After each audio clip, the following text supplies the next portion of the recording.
Okay, so I'm going to start a new series. I'll probably do it around the same time every Saturday.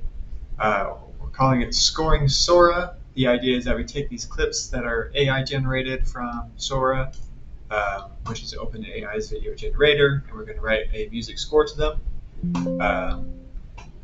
So I'm going to go ahead. I'll show you the video clip real quick. Let's see.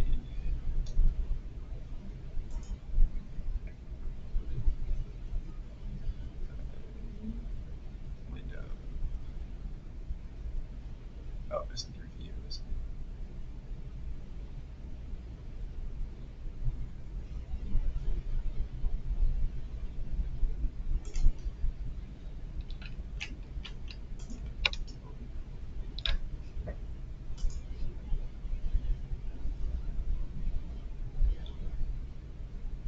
Video player.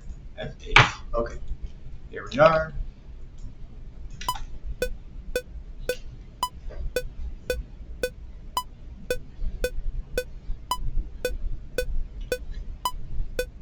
Okay, so we're looking over some ancient ruins, and the second clip is this mysterious guy wearing a robe, his cape flowing in the wind. And by the way, if any of you would like to request a prompt that I to score to, go ahead and include it in the comments, and I will do that. Okay, so let's go ahead and we'll grab our piano here. Okay, so the first thing that we have to do is we have to establish some sort of motif or some sort of idea that we can build on. Right, so we're going for something kind of mysterious but heroic.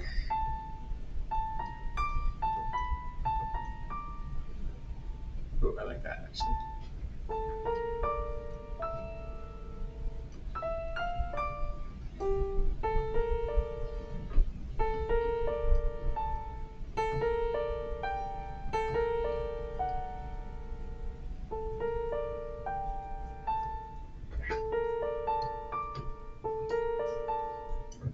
So I got the mysterious part down. I'm trying to also incorporate some heroic element here.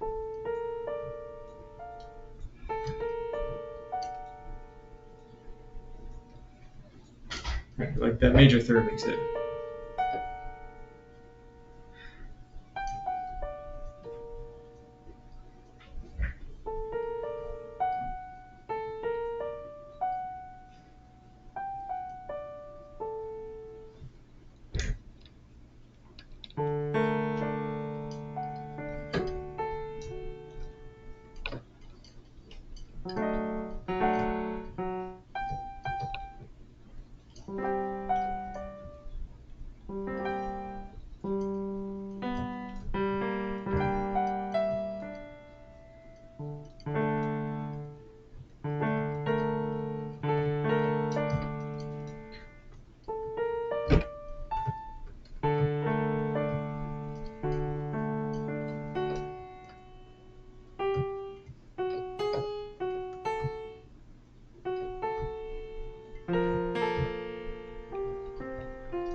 I think that works there. Right, so basically the motif is two parts here. So,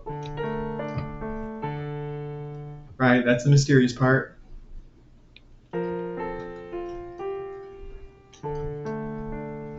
That's the heroic part. So we go from D minor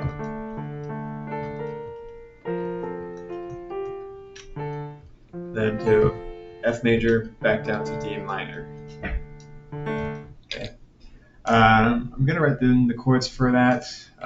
I do like using the chord track just because it helps me keep track of what chord I'm supposed to be on. That way when I basically jump through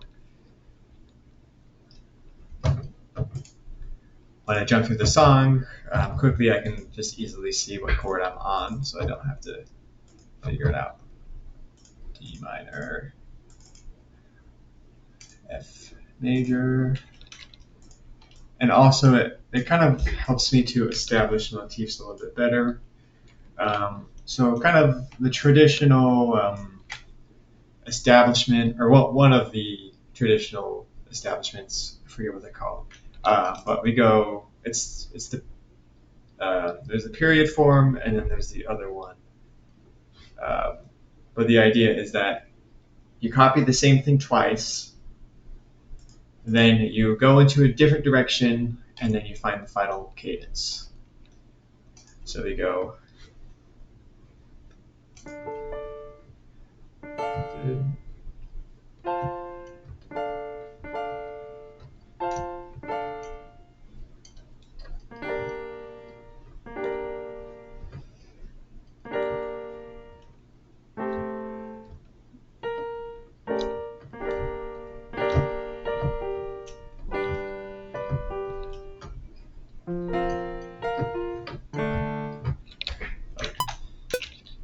So we go DFD, right? That's our main motif. And just so you know, you are supposed to kind of, well, you don't have to. It's very subjective. But it's a good idea to basically treat your chord progression as its own kind of structure here. So we go. Okay, so we can go into B flat major.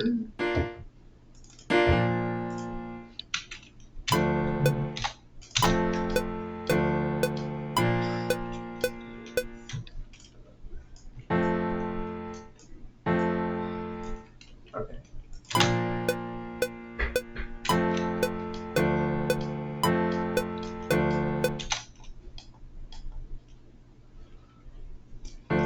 Okay, and then our cadence. So we go.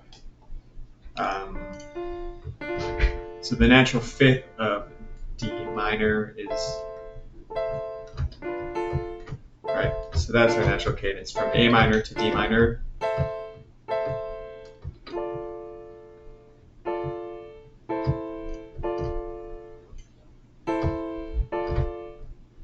Okay, so we'll put that around here. Right, so from A minor, I put it over E, and then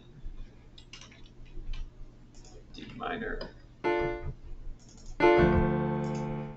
right, and the most natural thing that leads into A minor would be the fourth of the key.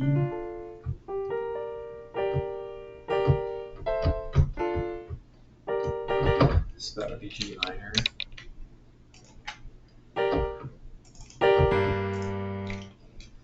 Okay. And then we go through on. All right, so here near the end, I try to switch it up. Basically, once you establish a motif, then you have a little bit more flexibility to be creative with it. So that's why kind of the traditional thing is to repeat the same thing twice, so you establish the motif, and then you can kind of go crazy with it. You still want to incorporate elements of the original motif, so it doesn't go so it's not too disjointed, because music is all about finding that balance between repetition and variation. So let's see.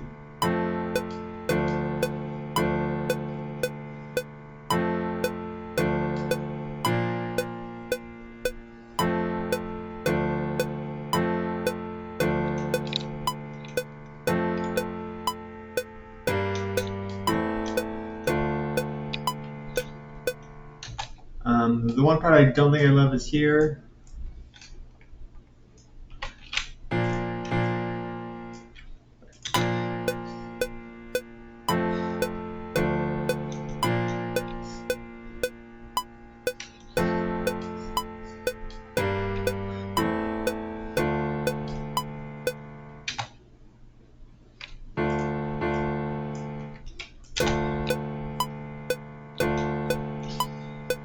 The good thing is, since we have 25 seconds, we don't have to really establish more than one idea here.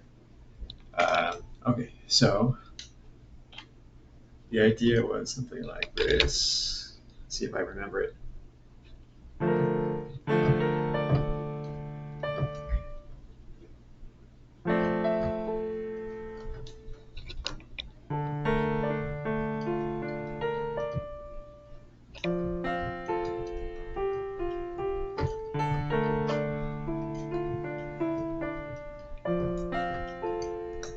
I don't remember if that's what I originally had, but I think it's okay.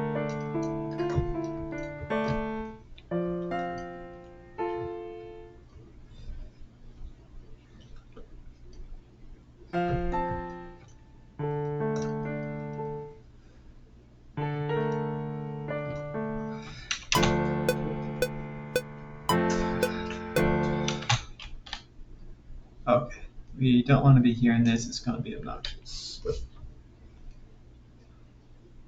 Oh, this chord track.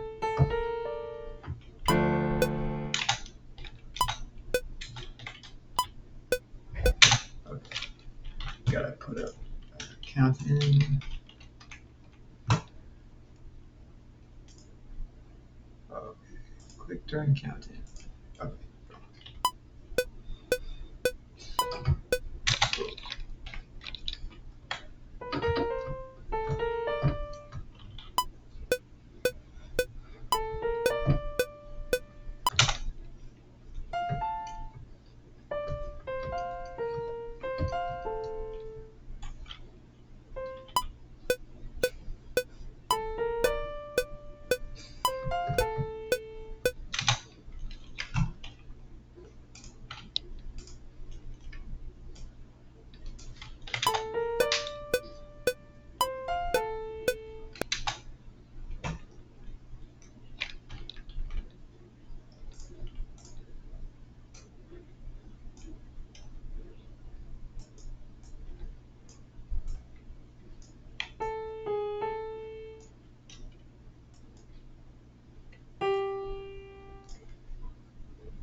Okay, so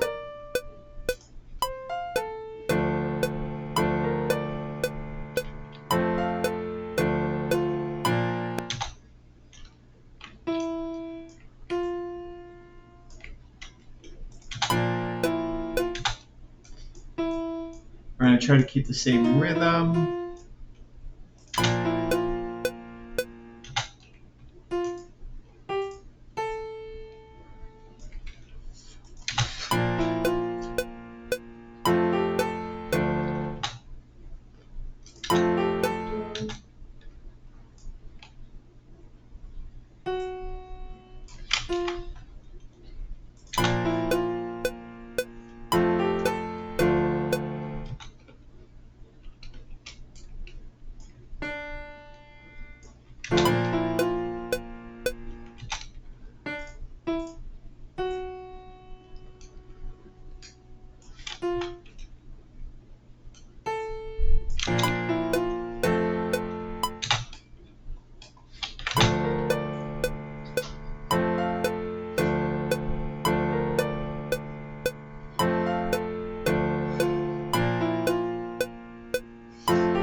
have all this time, basically 2 bars to write the stinger or the conclusion or whatever we're going to end up doing.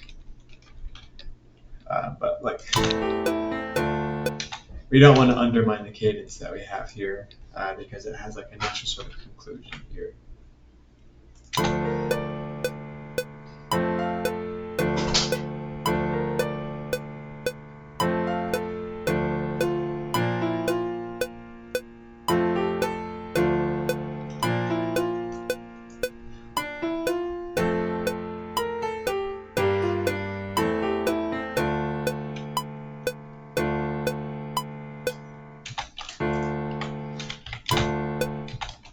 Okay, so I mean, right now, I mean, it kind of feels mysterious and heroic, but it doesn't quite match the scene, and that's obviously just because the instruments. We were just sketching out a melody here, and one thing that we could actually do is just scooch this whole thing over here, just so we can have a bit of an intro that comes in, and then we can add like a pickup. Just because I know it's generally not the best idea to start right on the first beat.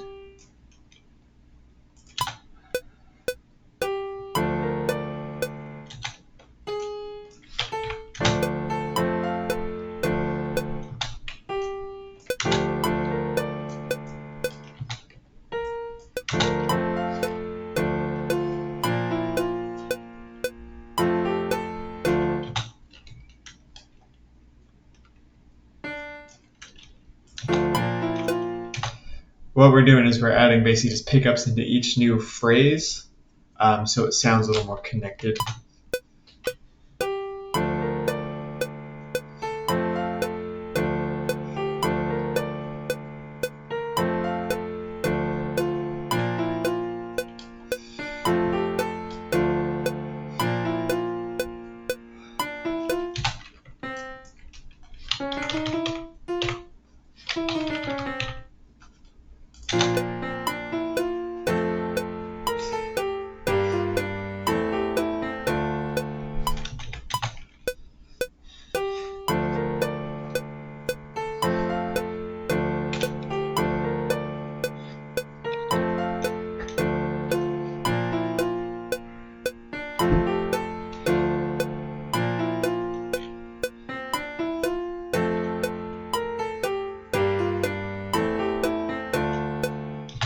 Okay, so now what we gotta do is we gotta find an instrument, and I think I want to have 2 different instruments here. So one that would cover this beginning clip, and then one that basically we want to signify a change at the scene here. So I think this shot feels a little lonelier. And it's more about the building, whereas this one is more about our character, our hero. And just because it's not so wide, it doesn't feel quite so lonely until the end. It starts feeling lonely again. So we got to figure out how to incorporate that musically. Let's see. I mean, we could go with like a standard violin or cello. I think because the scene is windy, I might want to try a woodwind. But with this kind of thing, it's like trial and error, you know? Let's see. So we're going fantasy. Since he's an assassin, slightly Eastern. Okay, let's see what we have. Pull up Opus.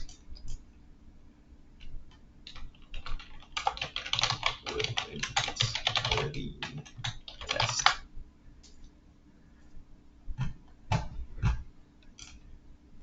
Okay, so Ancient Kingdom does seem to fit this vibe. Let's see.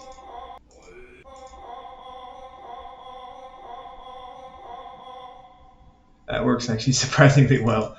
I don't know if we'll use this for the melody, but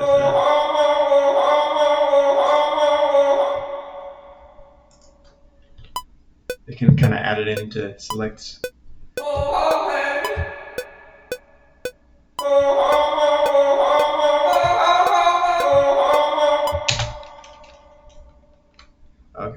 love that particular articulation though.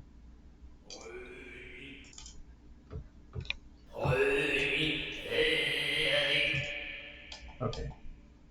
Let me try some.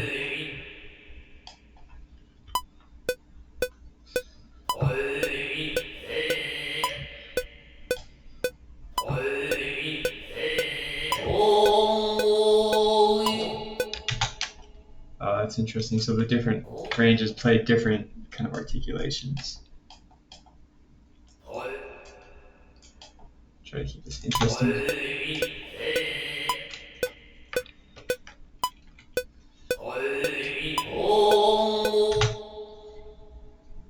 Yeah, because A works for both F and D minor.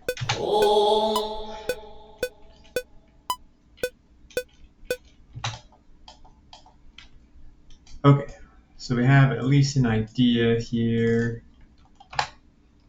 At least at the very least, it'll help set the vibe and the atmosphere correctly. Because I do think that's super important is with the first few instruments, just setting the atmosphere, because then it helps you make better decisions in the future. That would be okay. Irish whistle.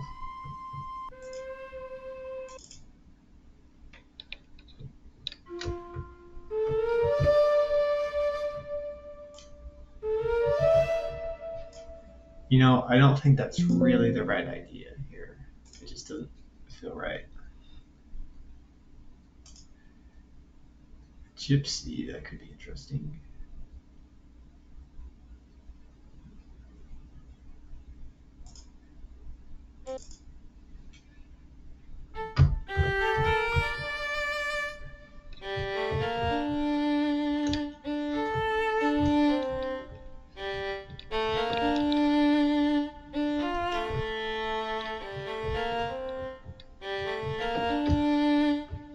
I have a better sounding violin than that. Let me pull that up.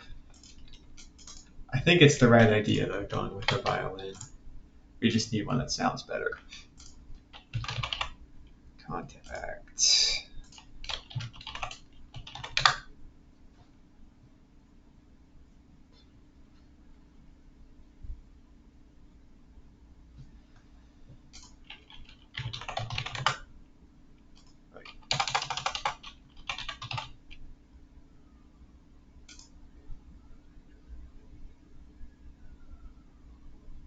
Classic.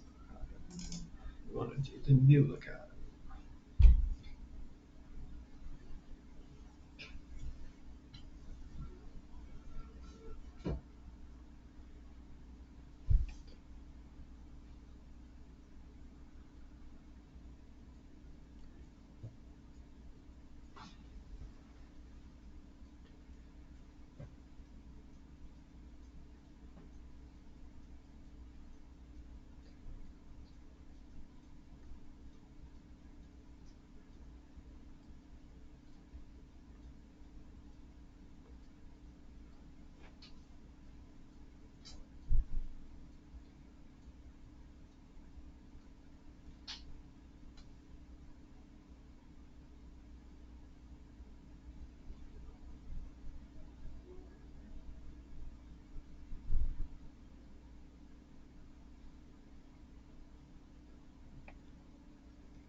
Okay.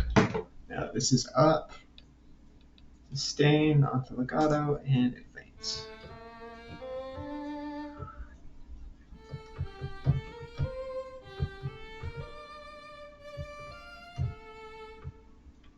is a little tricky to play because there's a lot of latency with the Cinematic Studio stuff. So usually I find it's better just to write it in. But since we already have our melody here,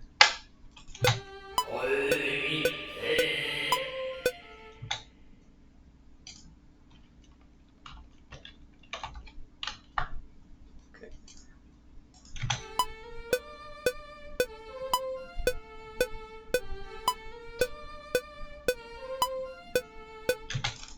Oh, I changed it. What the heck?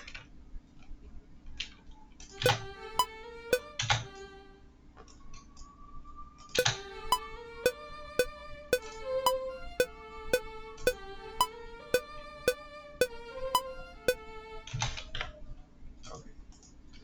Is this 0?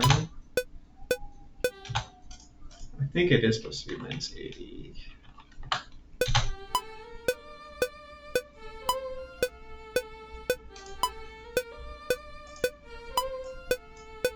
I don't know, basically the velocity affects how quickly the transitions.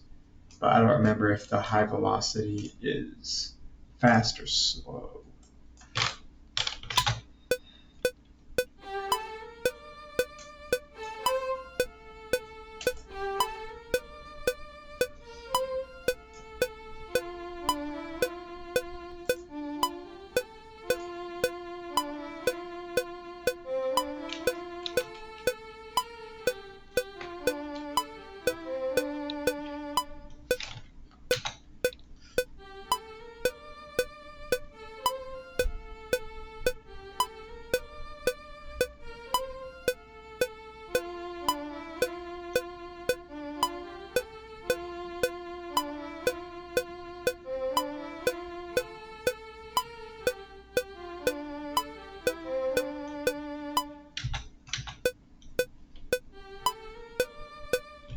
Okay, we'll leave it now. I'm not quite sure if it's right. That's okay. You win some, you lose some. Keep doing, and we'll make adjustments as needed. I'm gonna try to do well, let's just do all the strings here. I might do sections rather than solos. We'll see. Oh, I use context 7. Cellos. We'll start with the cellos.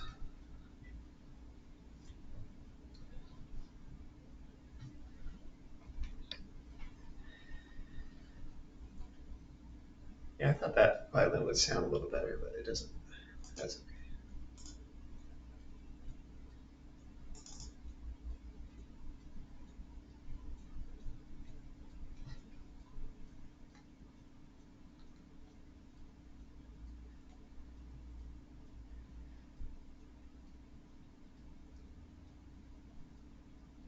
Yeah, I think the trick with things like this is it takes a lot of patience to find. I mean, you just have to add in one layer at a time.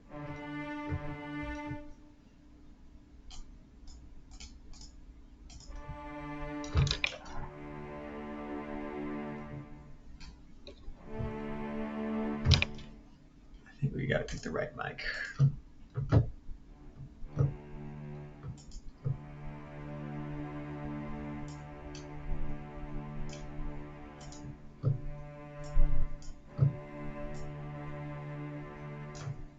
I'll put this on the screen so you can see what I'm doing.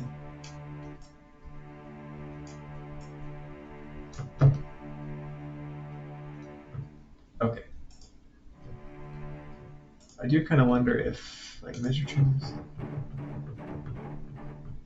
maybe a little later.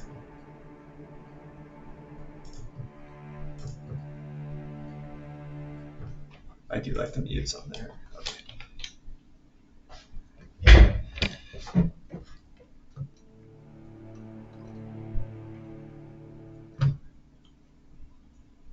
We're gonna mute this violin.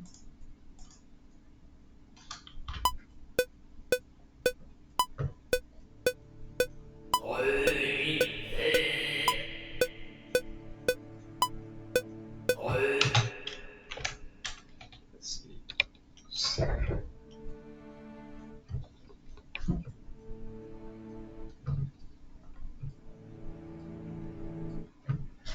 What I'm going to do is I'm just going to hold the D minor this whole time so I can focus on the modulation, and then I'll go back and adjust it so it hits the right chord here.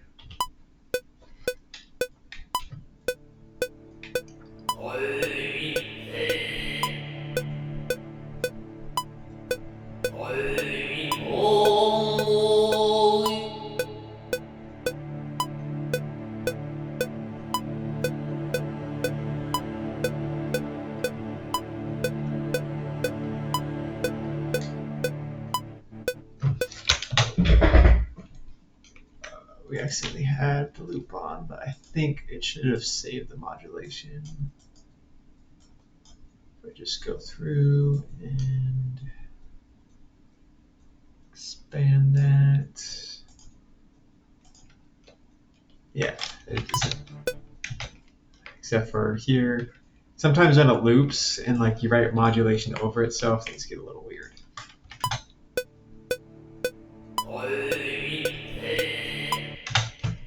Okay, so here at 3.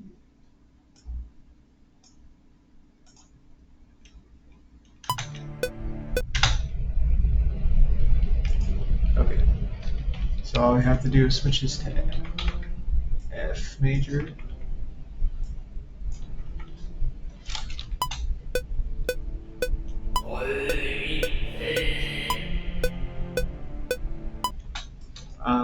Lots of times, one trick is that when you have key switches like this, try to focus on the notes that you can keep the same. So from F major to D minor, the similar note between them is the A. Right, let's see. Am I crazy? Also the F. Really the only note that should be changing from D minor to F major is the D to the C. That's good to know. Okay. So that's the D. We're going to go down to the C. I can see a D. Yeah, we can have an F go over this thing.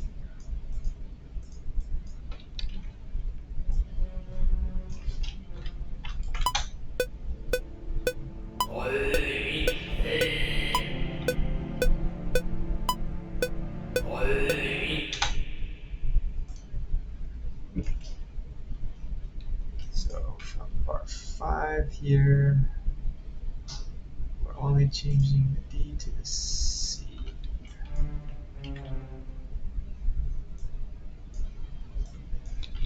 Same thing over here. Our bottom note is also a D.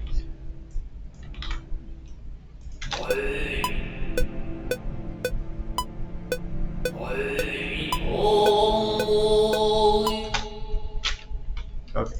Then when it goes over to B flat, that's a whole new set of notes, except for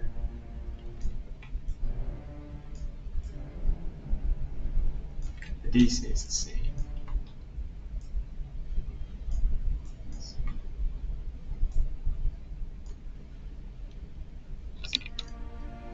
And F stays the same.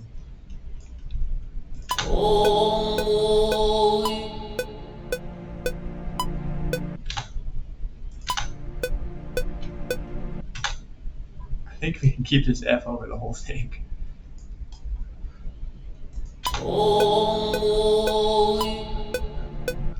Which means if you were playing for a real orchestra, that one pair would get really bored, so I might try to change that line up a little bit. But we're basically just writing kind of the bare bones for right now.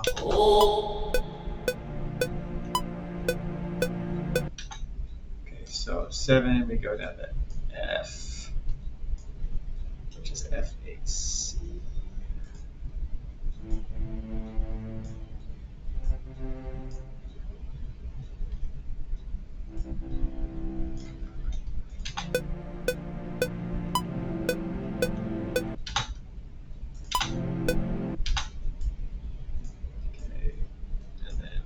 Go down to D minor again. So we can keep the A. The C's have to switch to D's.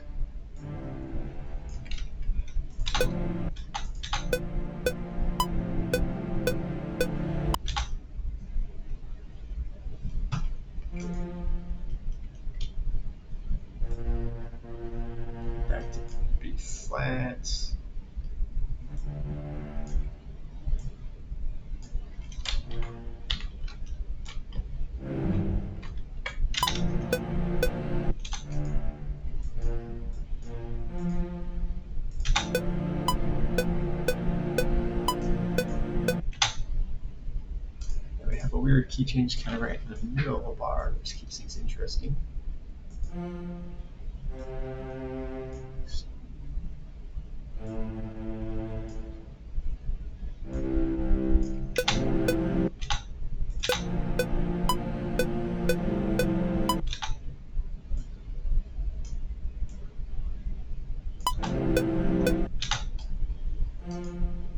The one time we actually have to change the F to a G here.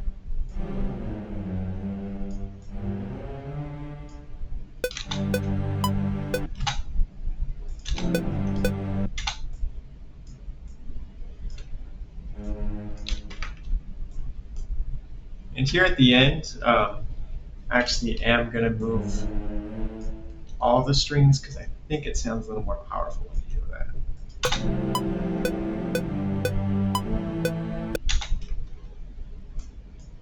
There.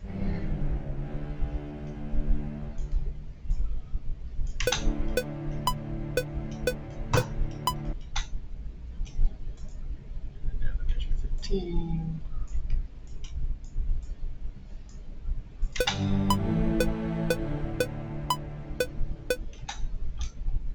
And we'll just curve that out a little more smoothly.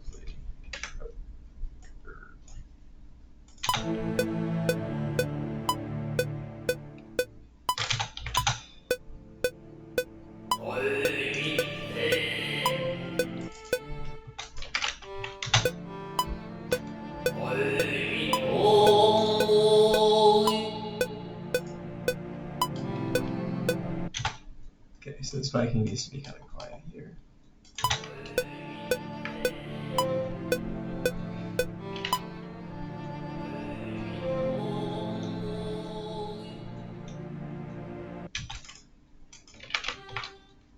I'm going to try to use the A Studio. Well, I'm just not loving the violin.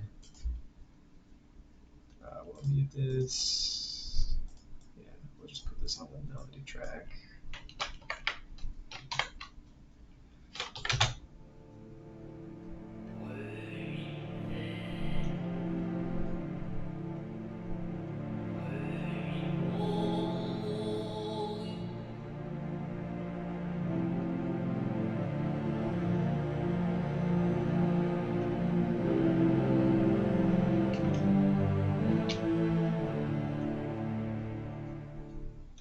One thing, I think the melody might be a little too fast for what this is.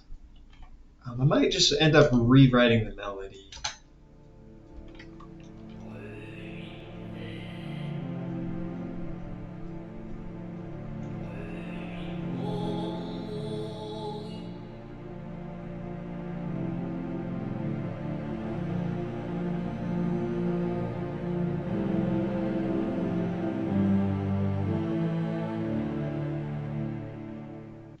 Okay, so it's a start. One thing I might try to do is I might try to add like shakers and tambourines and stuff before I decide what to do for the melody so I can get the right sort of idea.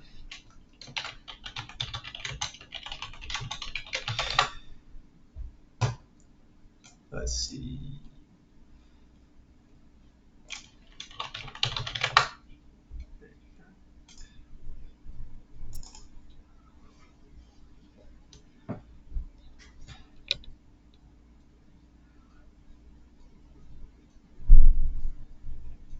Yeah, it's always kind of weird when you have to change your melody because it kind of feels like a waste.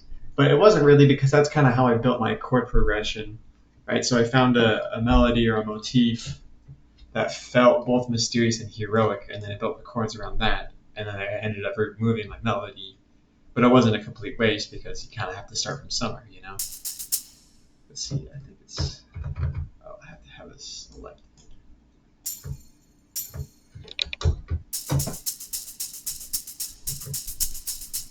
Okay.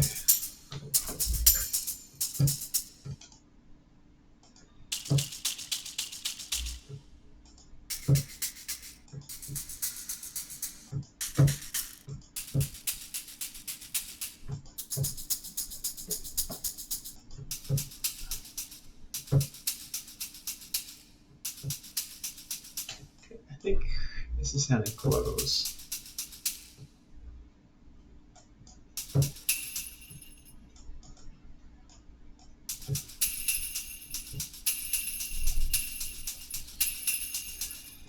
sounds a little bit Jingle Belly though. I might want to.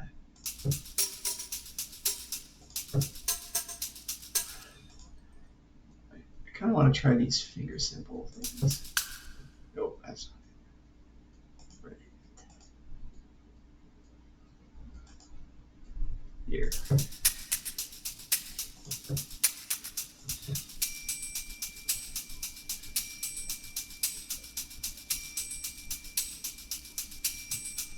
Okay.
Forget the tempo just changed because I wanted it to match the video clips.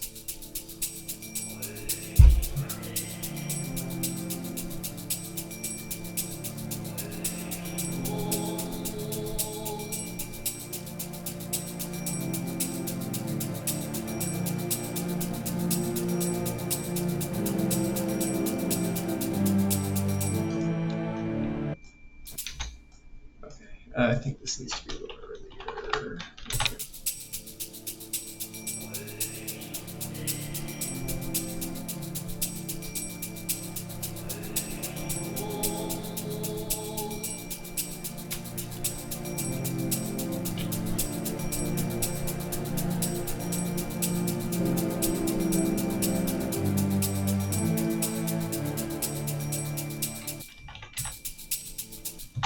You could try like a lute or a mandolin or something. Let's see. Remember if we have a lute.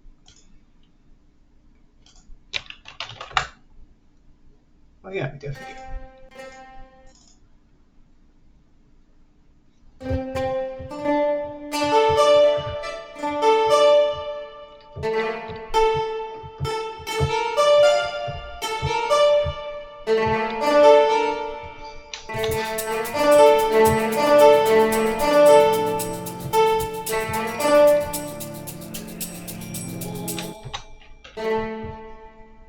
Let's see if it sounds good with this melody that we wrote.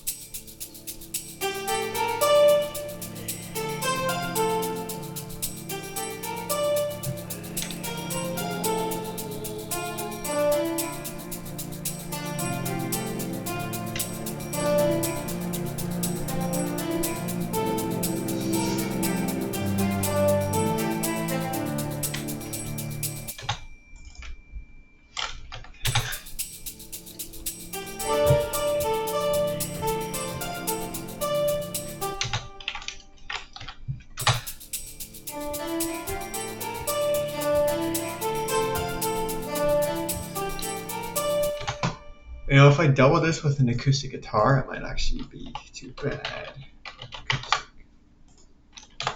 Let's see.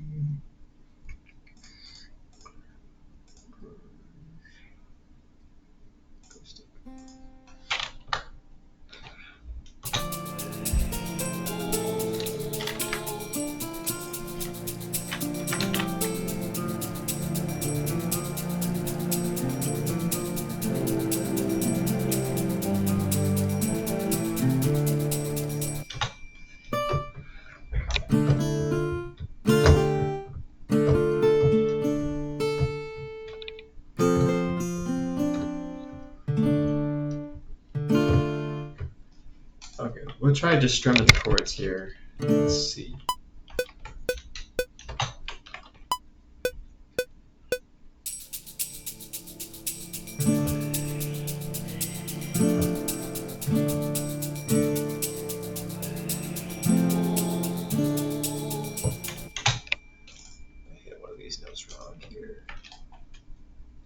Oh, I have auto quantize on. That's not gonna work. Okay, so it's.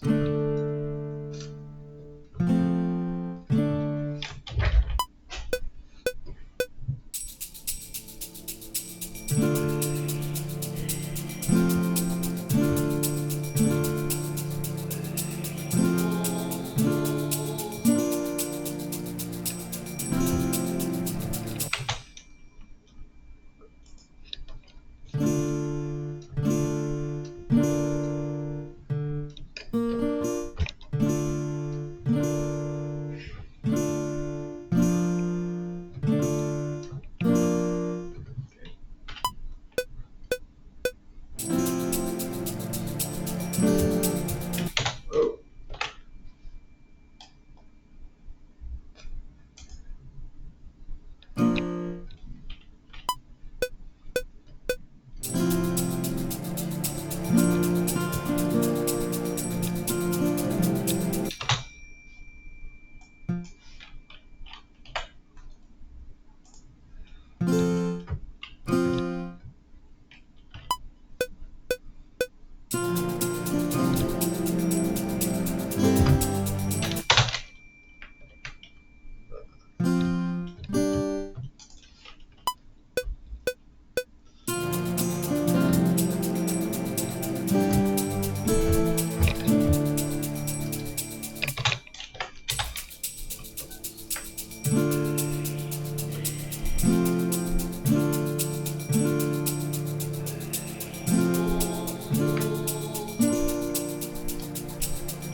I don't want to quantize it because I like the human feel in it.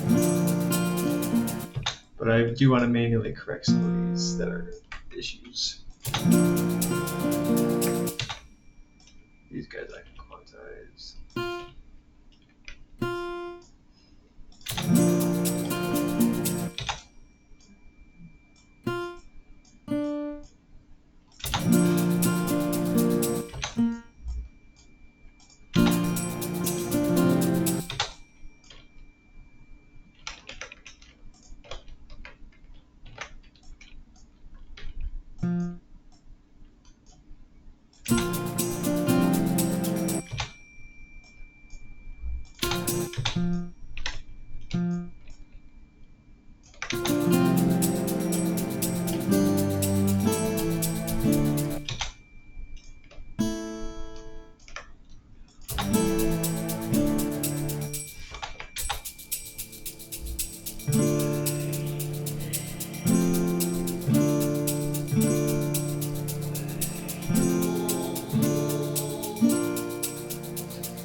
Oh, we could try something weird like this.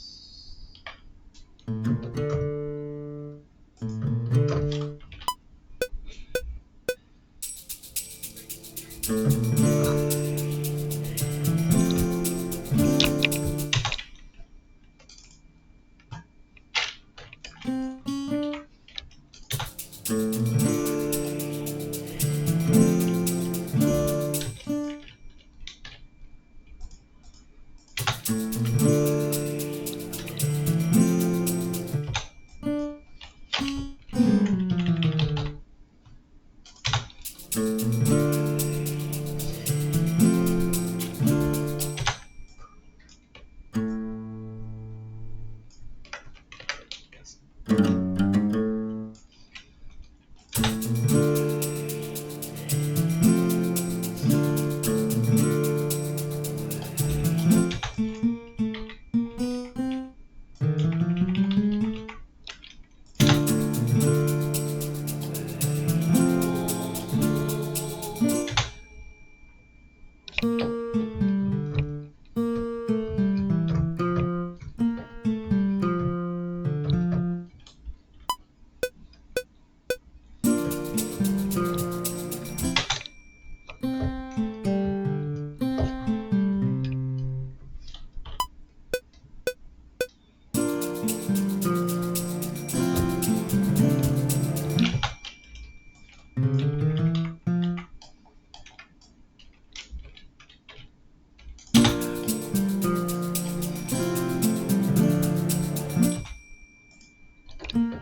I might just do a little volume automation here.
quantize this last bit because it sounds a little off.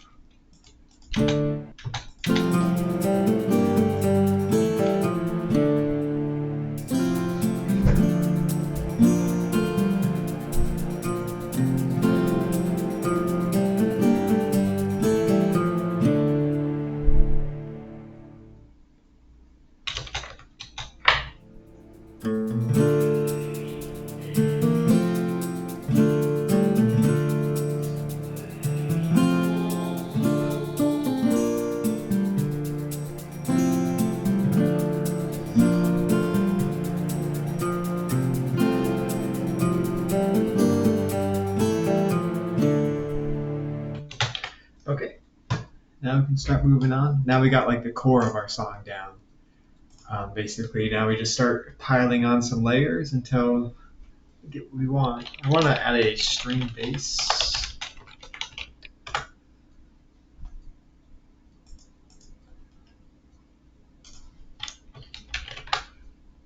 Let's see.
want to put a reverb on both the guitars.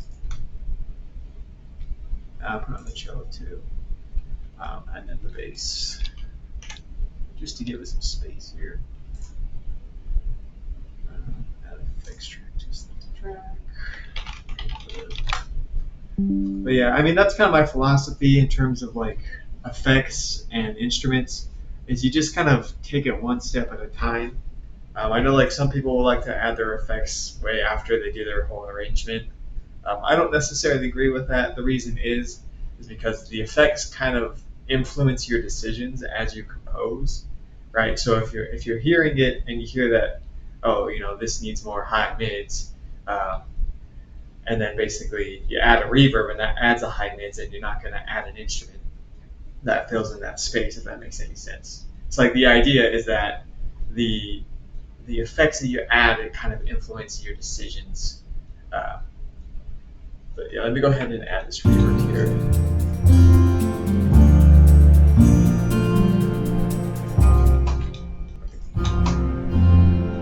I'm soloing just the reverb here just so I can pick the right one. We don't really want a hall. It's a little long. Classical piano might actually get the right size.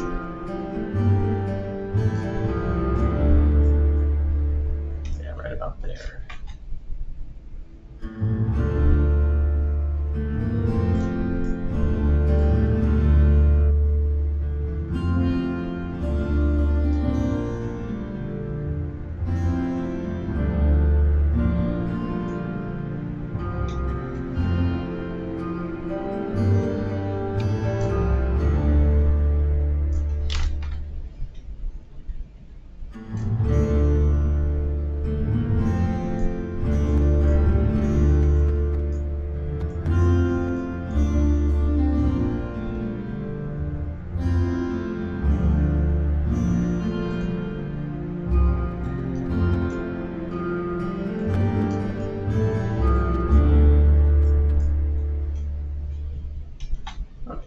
I think that should work. If I mix that back in.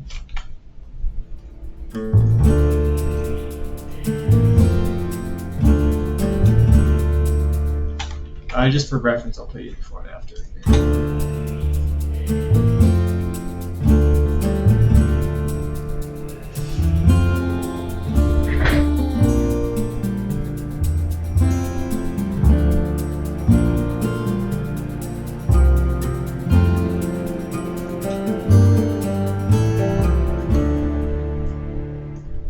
Yeah, so I guess my philosophy is make the changes that you hear it needs when you hear that it needs them, right? Because if you wait till the end, then basically you end up with too many instruments that you didn't actually need. If you do it, before you even hear that you need it, then you're wasting time and energy and your money. You got to mix for no reason. So yeah, I mean, just use your ears as you compose. Hear what the song needs. Hear what it needs removed or cut EQ wise. Like I'm hearing maybe the cellos maybe need a little bit of a cut.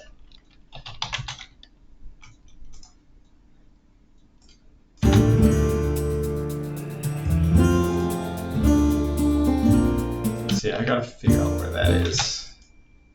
Get a little sweet. Right there.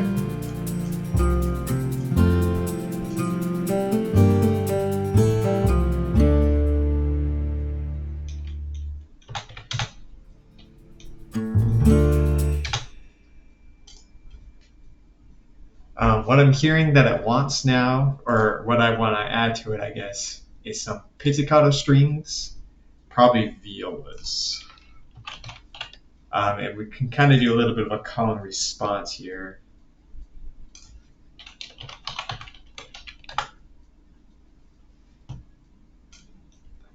But yeah, I'll go over my philosophy many times. Hear what the song needs and add it. Don't add stuff that the song doesn't need. And then don't, just try to cover it up with compression or whatever, because that's when your song will start to sound terrible.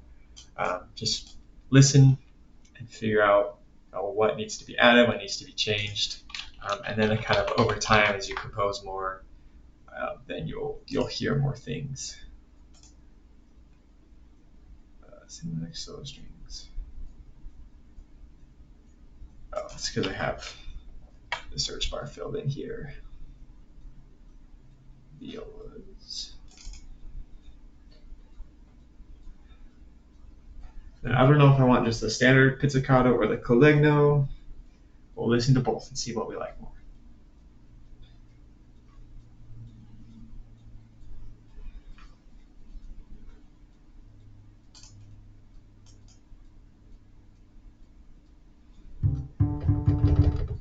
That's the wrong instrument. Violas. Does it have something recorded?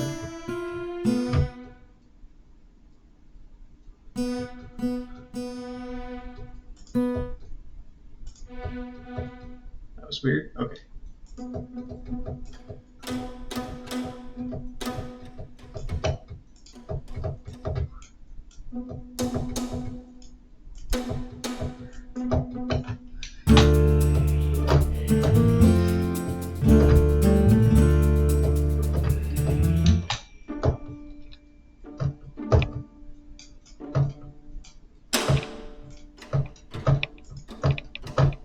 I like a little of that slap sound, but not too much.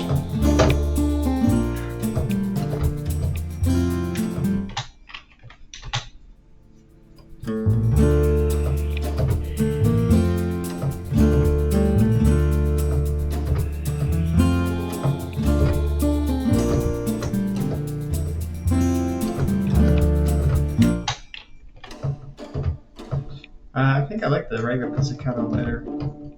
Maybe I'll double it with a lute. Let's see. Because we had a lute before and we didn't love it, but I think if we double it in with the pizzicato strings, it might actually sound good.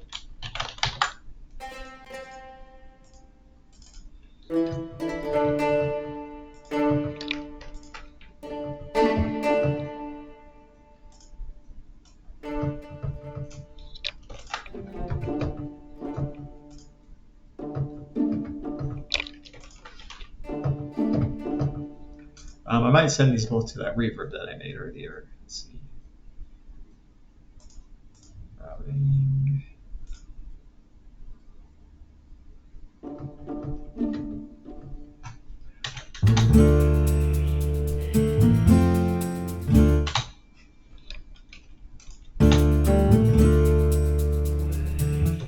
Oh, did I delete my reverb track? Did I just hide it? No, I think I deleted it. I'll add it back in. But...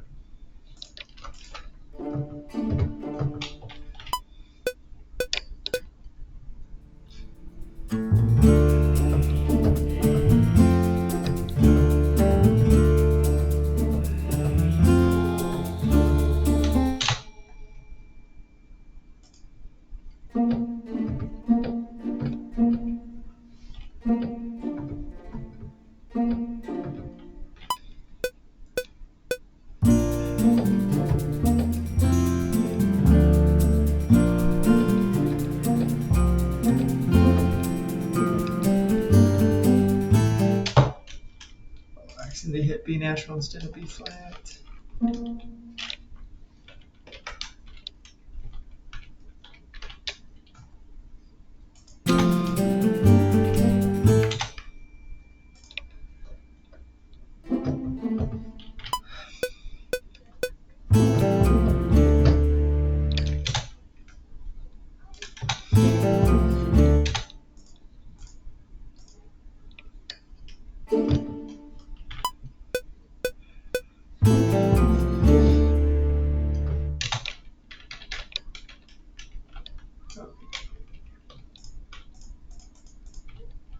I gotta figure out what happened to my reverb. I'm gonna make a new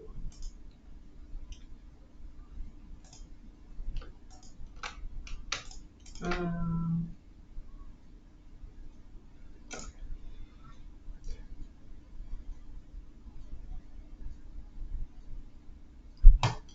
Go to my mixer here.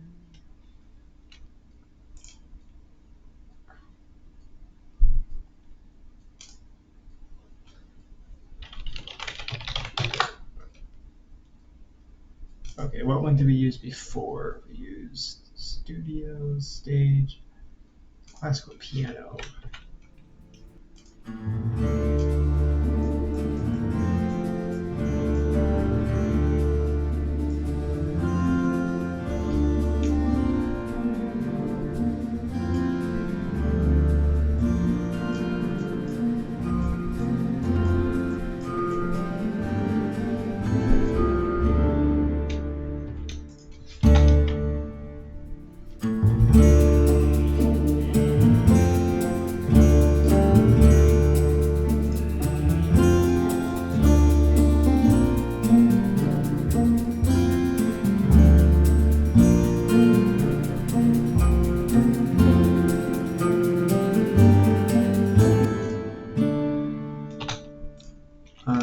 The viola pizzicato is sounding a bit like it. Let's go left.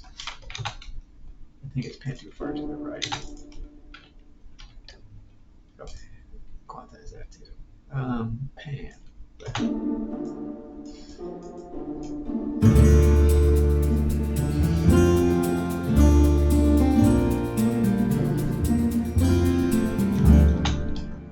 Okay. And then basically the next step would be to listen to parts and try to change individual parts, whether that's automation, whether that's adding new instruments. So yeah, I guess if you were to structure my workflow, it would be like first brainstorming and sketching. I don't always do it with the piano. Sometimes I do. I kind of wish that I didn't with this one. But you brainstorm an idea, right, and then you build the rest of the song around that idea, right? So usually you brainstorm the idea and then do like a kind of build out the main sound, and then kind of the last step is detailing. Let's see.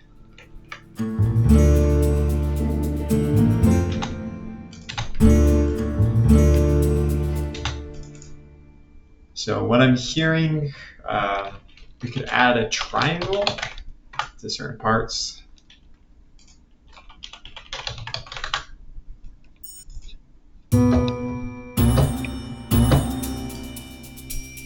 Why did that sound so good?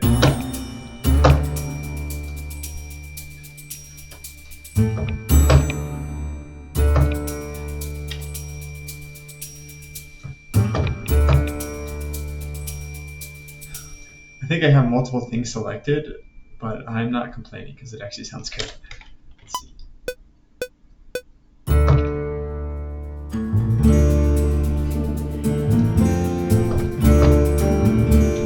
Okay, I'm gonna take it off. Interesting idea though, connecting all those. Why are these?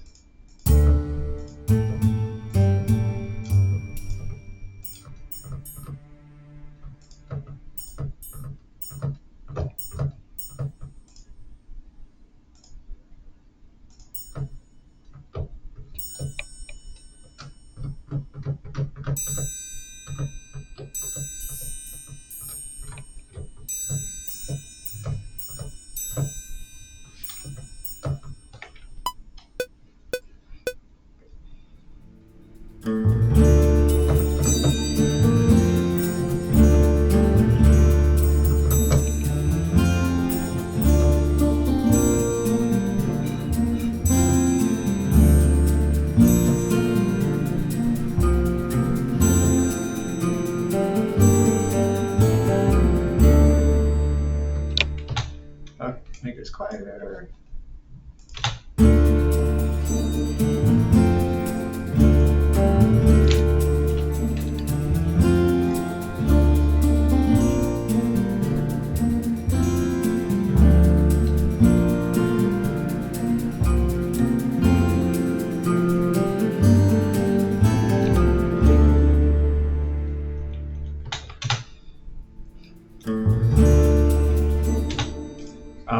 Tremolo strings, high strings like second violins. That's what it needs.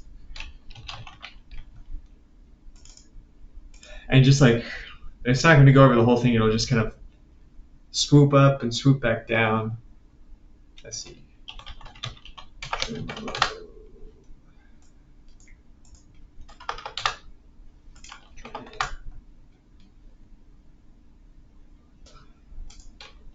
it manually. Let's see, it's in Cinematic Studio String. I think if you did this solo, it might have a little bit of a sharper, closer sound, which might be what we want.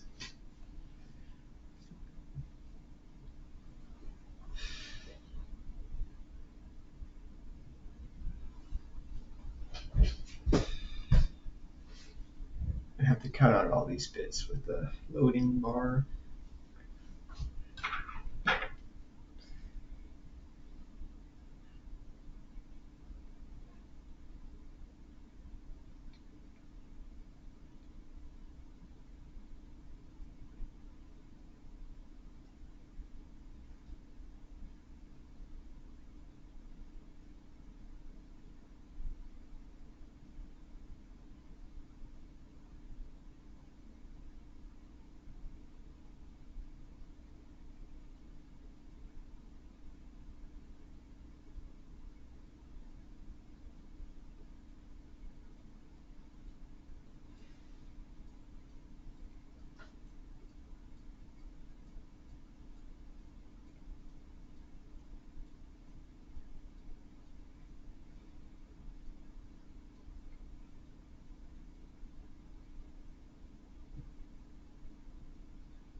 Okay.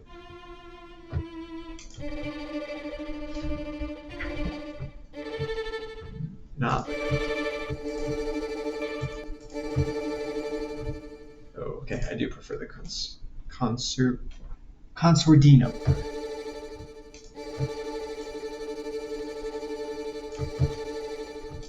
Send that to my reverb too.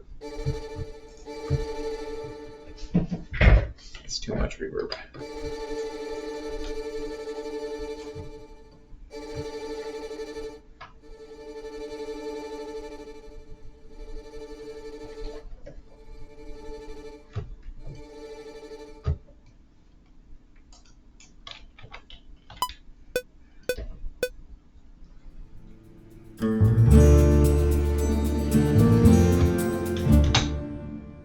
That needs a little more volume here. I'm gonna have to do it in the pre-gain.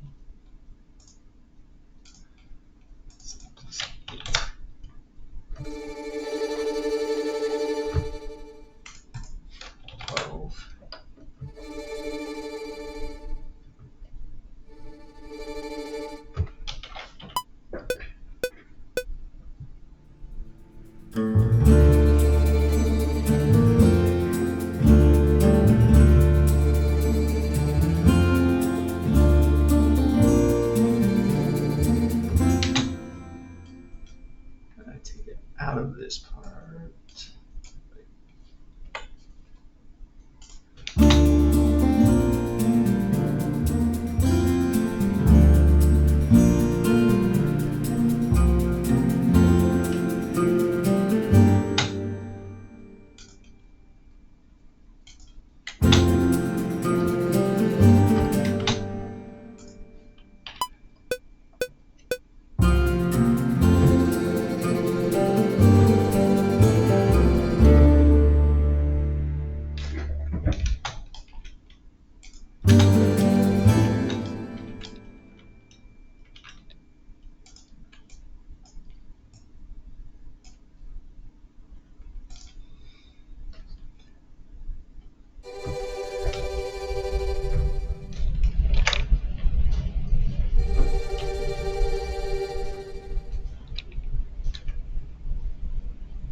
right, what else can we add?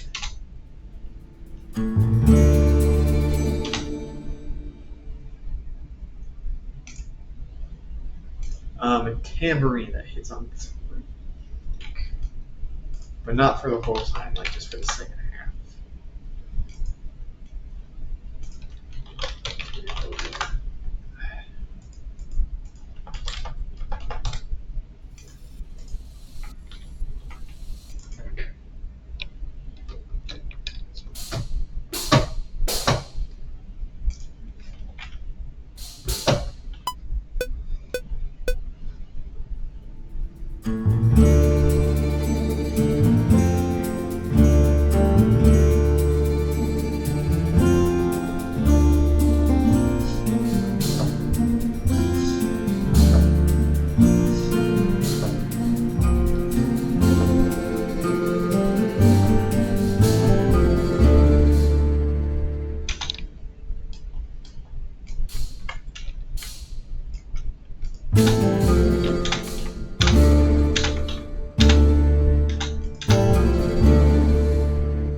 Put that through our reverb here. Should have a nice little sound, especially if it's kind of in the background.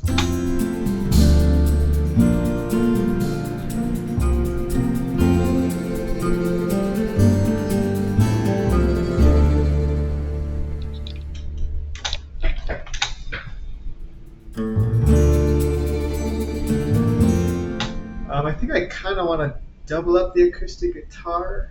Sometimes it's nice just to have a couple different guitar sounds, and then you can kind of balance them.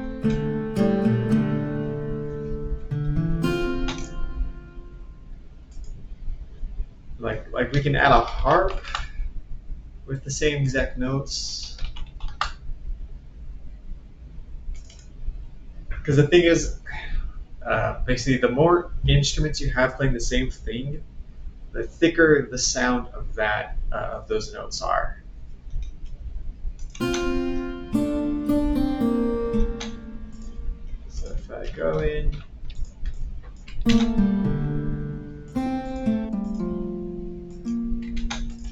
and then if you want to be really fancy, you can change the octave.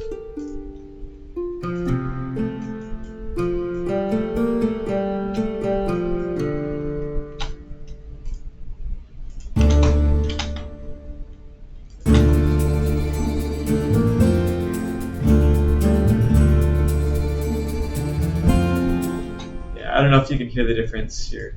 Here's with it on.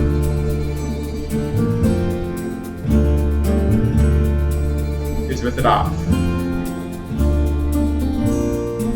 So it just kind of fills out some more of that space and just makes it feel, I don't know, more full. And I think when I hear beginner music, that's the one thing I notice is like there's a lack of fullness. And I think a lot of times what you can do with that fullness, instead of trying to like EQ and fill it out or compress and fill it out, just add another instrument. That's usually easier. When I was a beginner, I definitely used to do that. Like if something didn't feel full, I'm like, what's wrong? And so I try to like compress it or try to add a bunch of EQs or things like that. But it's a lot easier just to add another instrument, and it sounds way better. So yeah, like, and in terms of most mixers will tell you that the mixers can never do as much for the sound of a song as the arrangers and the composers can, right? So I mean, I do all my own mixing too, but basically the idea is before you reach out for a tool, for an EQ or for something like that, try just adding another instrument or try changing your arrangement first. And then if that doesn't work, then you can start reaching out for all the fancy mixing tools. And then I usually do a final mix at the end anyway, even though I kind of mix as I go, because you can kind of add that final polish afterwards. But try to make it the sound the best you possibly can when you're arranging, and just listen. Like don't just throw out tools willy-nilly. Just like listen to what the song needs.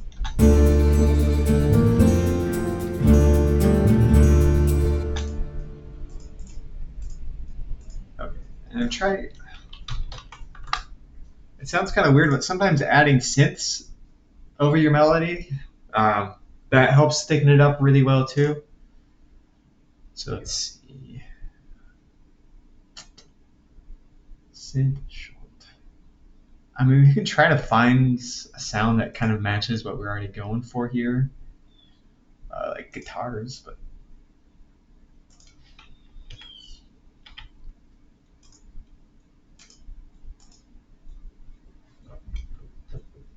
Gotta make sure I have it selected, that's why. Oh, and not muted.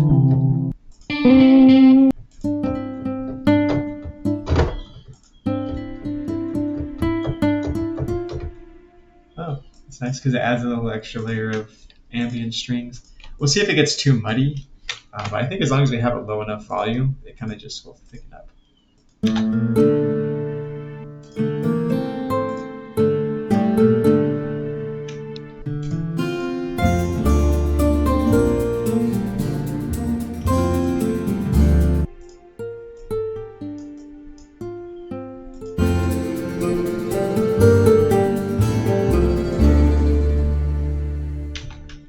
I think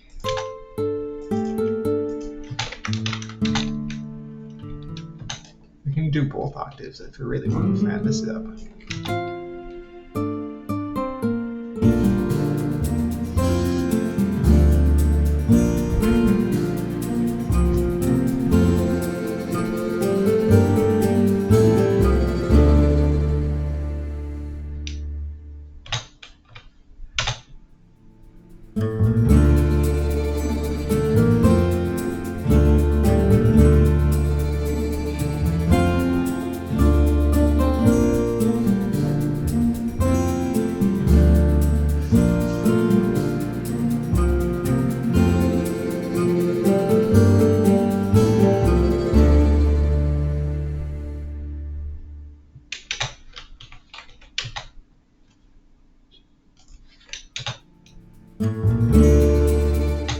Trying to figure out what else I need to add.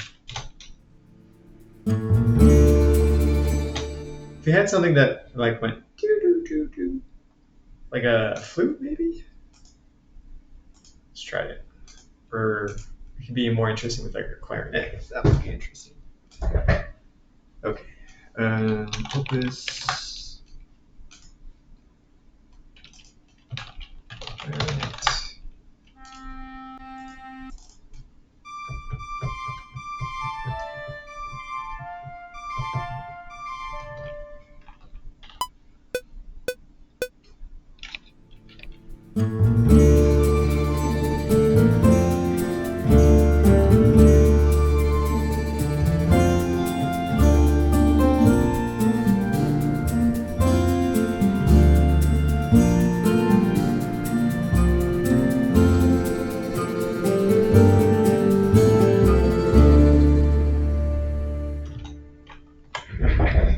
That's not the best melody, but I do like the way that it sounds in there.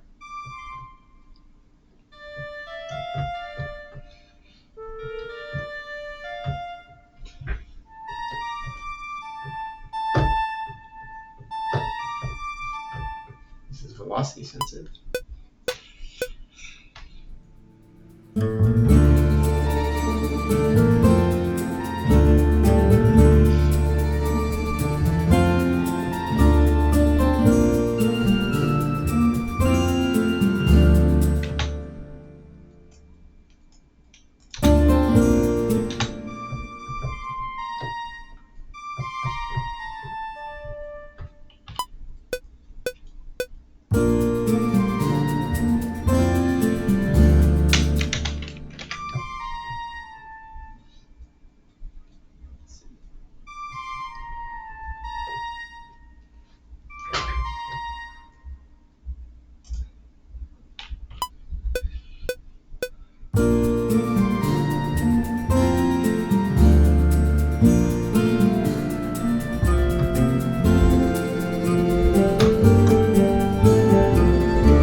Again, this is kind of a background sort of a thing, so it's not really meant to take the forefront.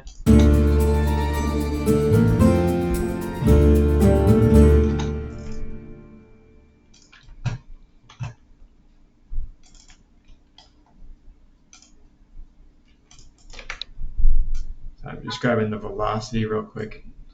Thank you.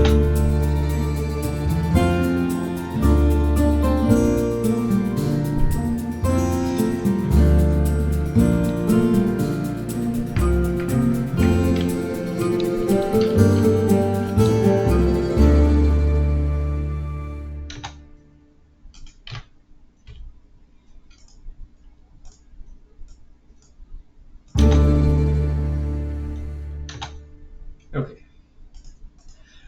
So usually I shoot for, if you want it to sound really good, you can go like 100 layers deep and just like control the volume of each. Usually I try to go for about 30, 20 to 30. That's when it starts sounding like full enough, that I'm not wasting time. I was thinking what I could add that could make it more interesting is a cage and like one of those box drums.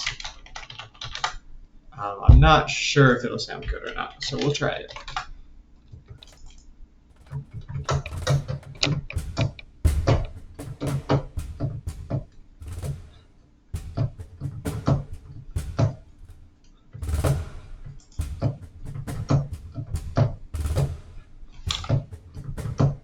Okay, but we're not going to do it from the beginning because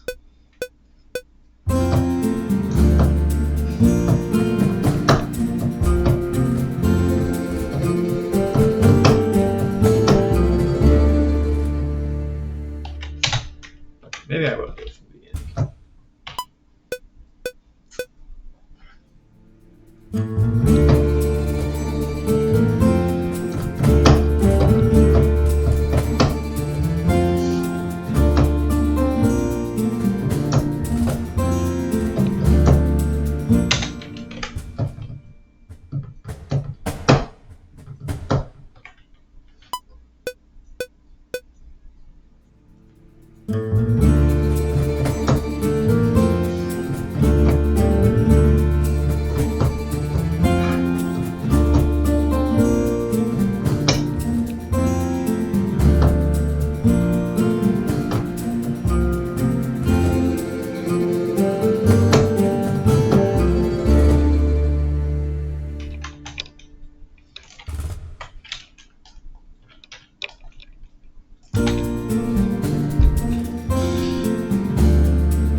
I think I will, because I was been debating putting like a bass drum in, but I think it actually might sound good.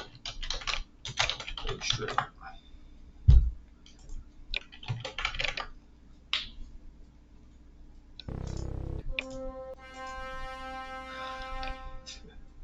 It's not what I wanted. Okay, that's category.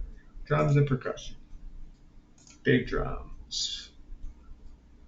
Middle East. Yep, that's it. Oh. I'm not found. Is there a way to reinstall it?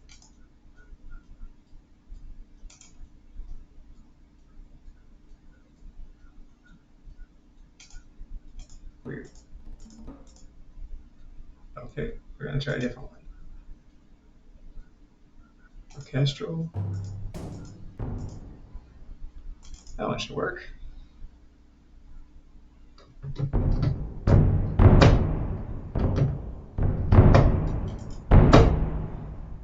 And on my bass, I do like to put on our bass a lot of times because I feel like it just fills out those low frequencies that we need.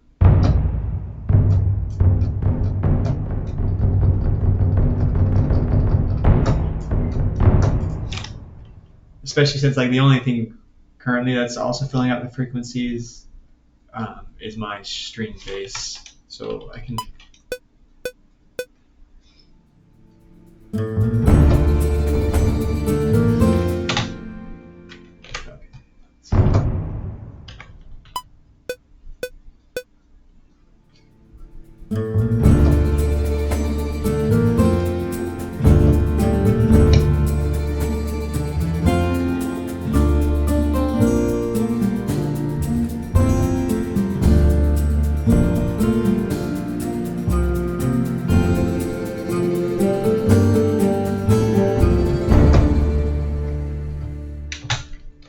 Yeah, so with big drums, I did definitely take a minimalist approach.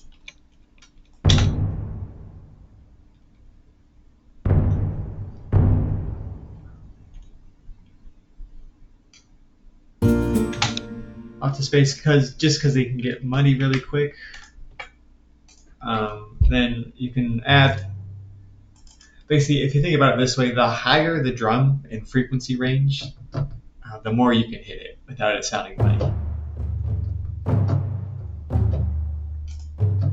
See, like this one's not quite as low as our big bass drum here, so we can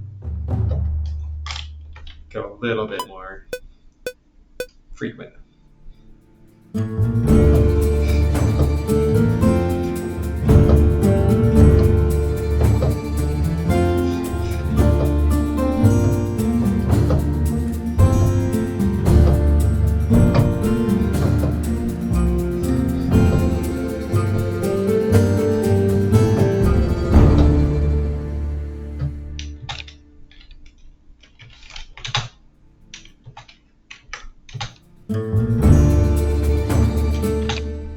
One tip though, just so you know, I never turn my quantize onto 100%. I leave it at like 60 because the slight variations here make it sound a lot more realistic. But you also don't want it to be out of time. So you want it to sound human, but not bad.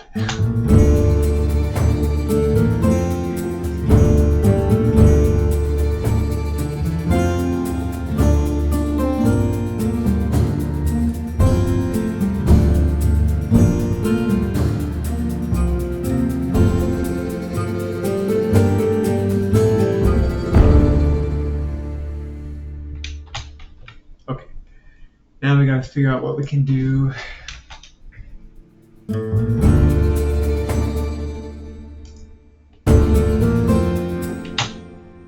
You know what might actually work is like a muted trumpet.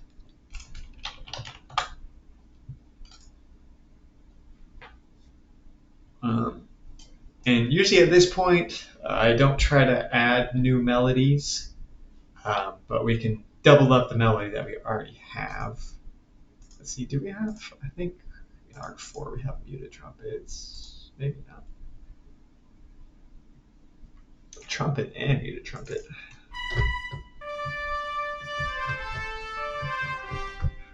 Okay.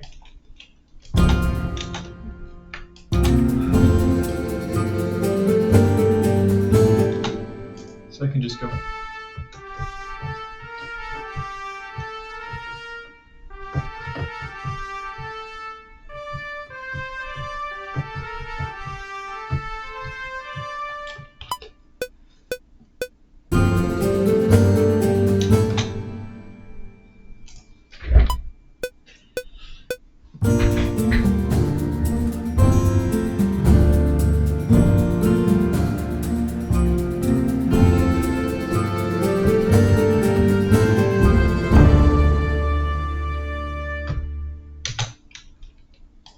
Make sure that one gets sent to the reverb. Also, I highly recommend trying to keep one reverb or one or two reverbs. The reason is just so it sounds coherent, because if you have a lot of the instruments going through the same reverb, they share similar characteristics, so it doesn't. Because if you have too many different reverbs, then it gets a little confusing for the listeners, and it starts to sound a little muddy.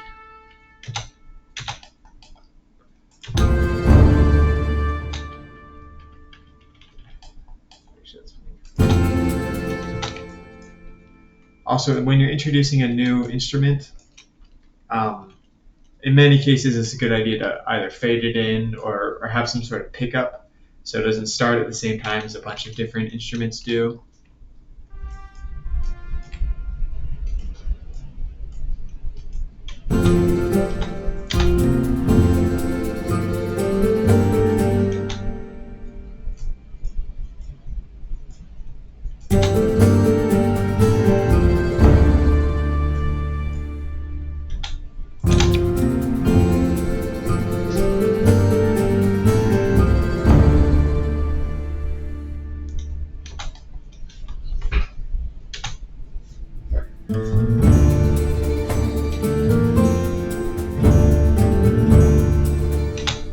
maybe some staccato trumpets here. So it goes da da da da da da. And we can even double those up with a couple different instruments too. Alto trumpets. If we can keep the same trumpet and muted trumpets, is there a staccato?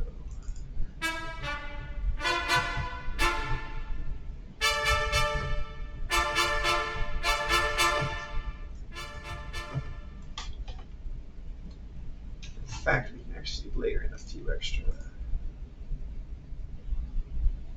staccato.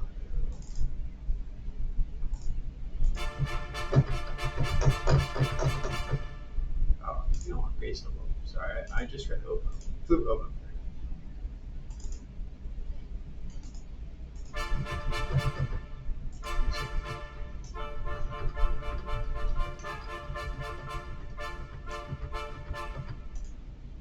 Yeah, I do like using these blends whenever I can too, because it helps to add like a lot of richness to the song without taking too much effort. You know, staccato over pressure. Oh, I didn't mean to add that twice.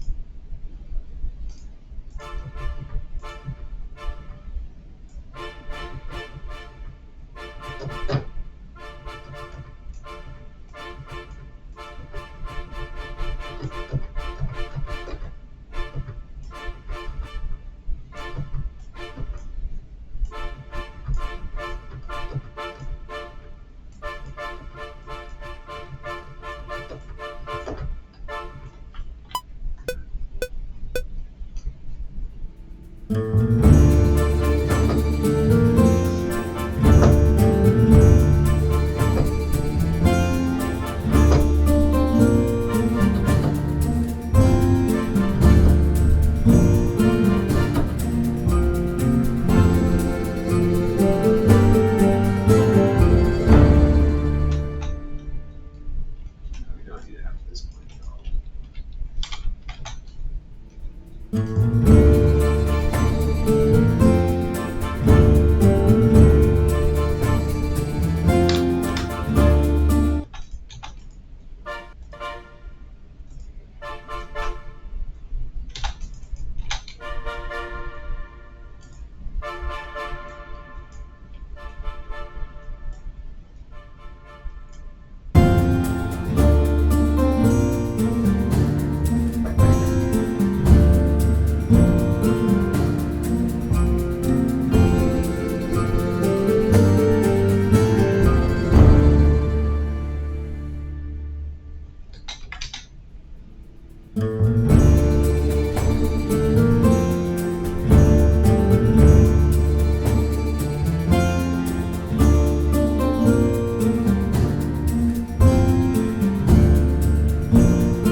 Double this onto a synth to keep things interesting. I gotta change this sign to.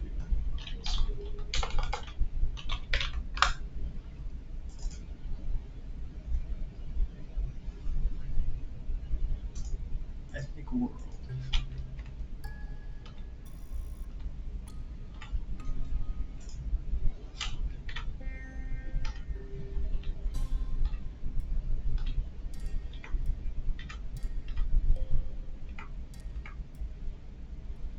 This marimba wood broomstick might actually be interesting for a little percussion thing.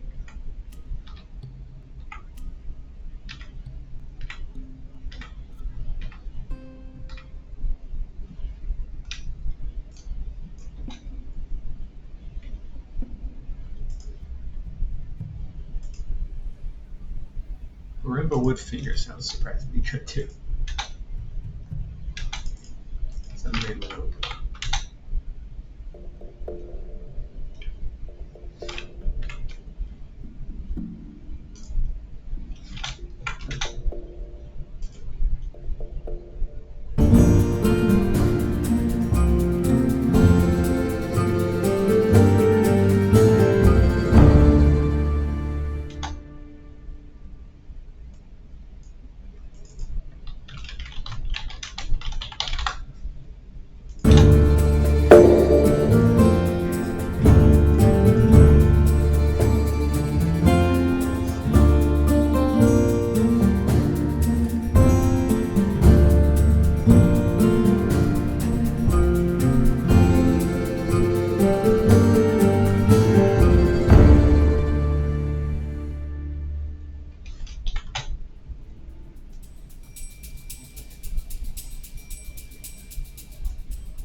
This is just a little loud.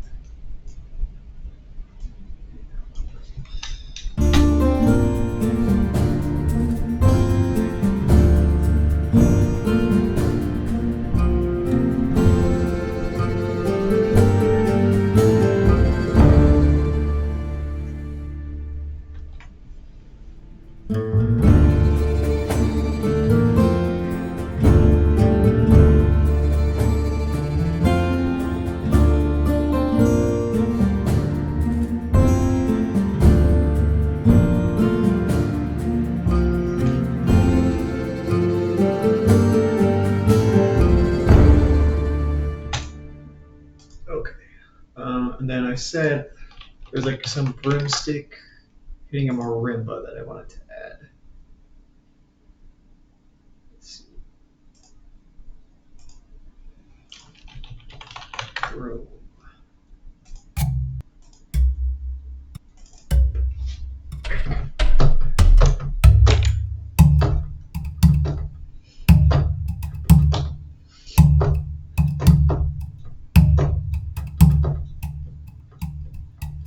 That's interesting. So it has a different sound for press and release.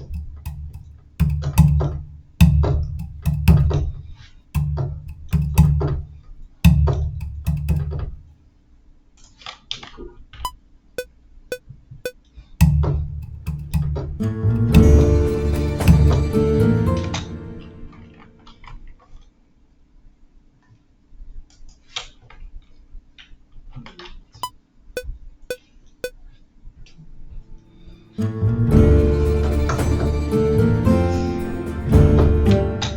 Oh, it didn't record.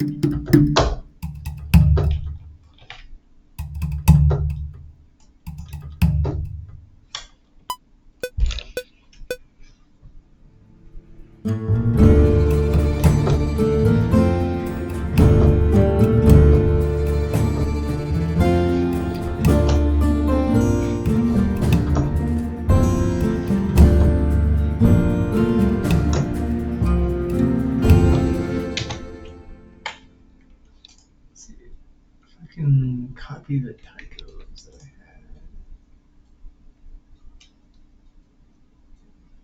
Well.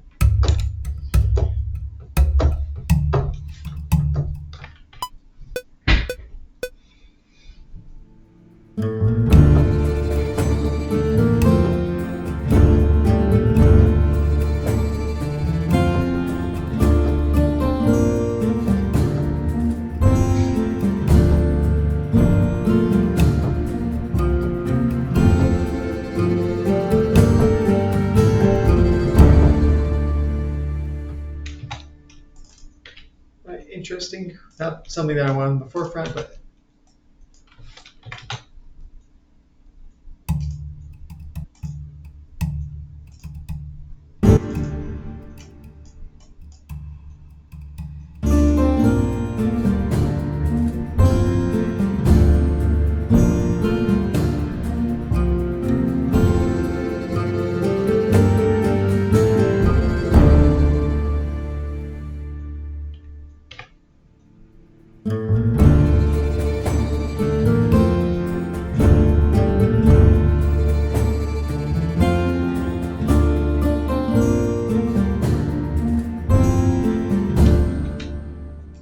right here we can have some staccato strings.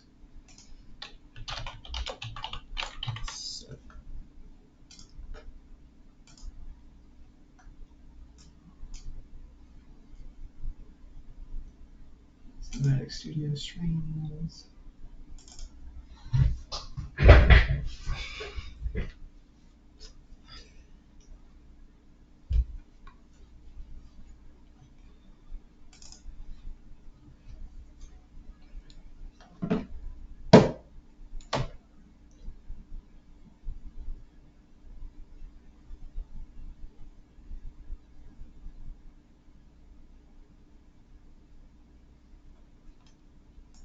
It's taking a second here.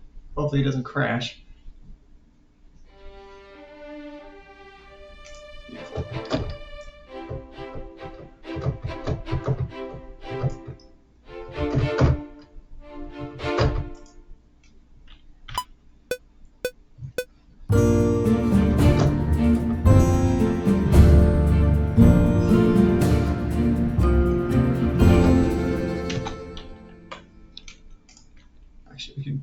follow chords here.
Okay, so we got, I always shoot for 30.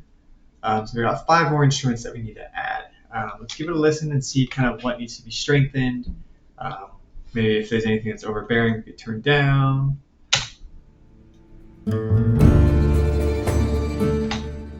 Sorry, one thing that we can do is we can pull up a spectrum. I just use Pro Q4 just so we can kind of see the whole spectrum. What we're looking for is something that's roughly flat.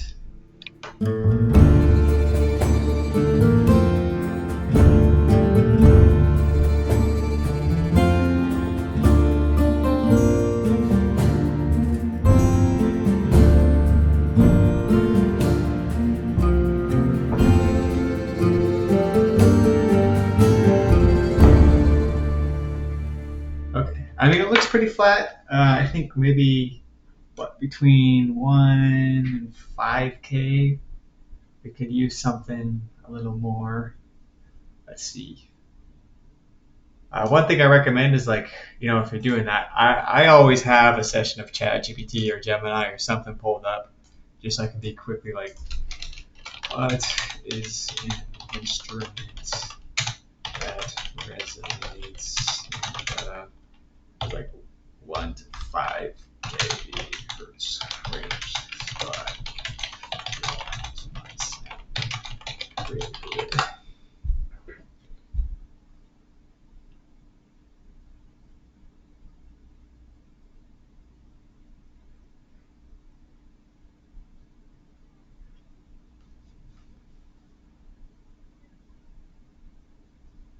Snare drum, kick drum.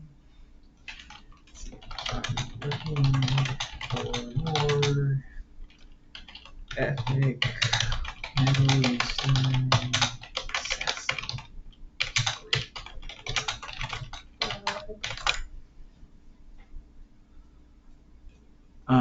a simple maybe.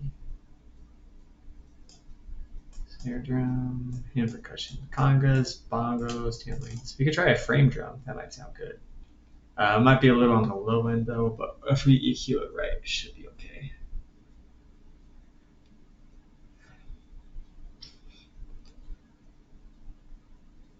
Saz.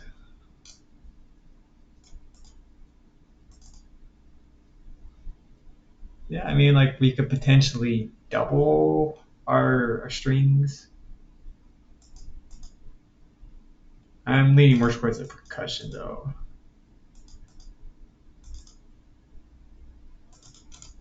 Dombek. Let's see if they have anything good here.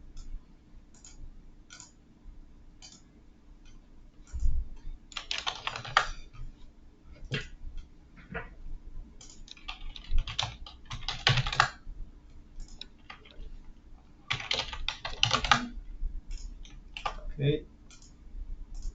Let's see. drums and percussion. Or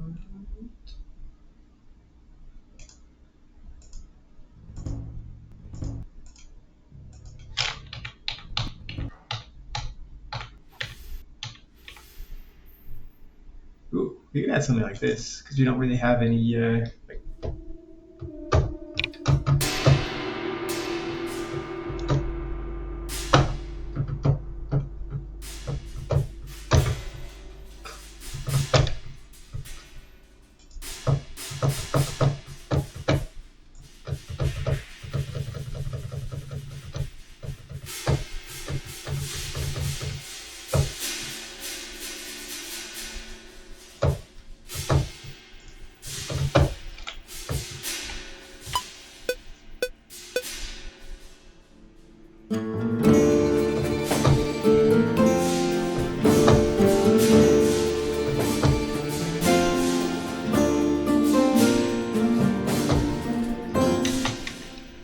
For some reason, I think it's the effects. It'll just basically play a whole recording of random stuff happening, which isn't quite what I want.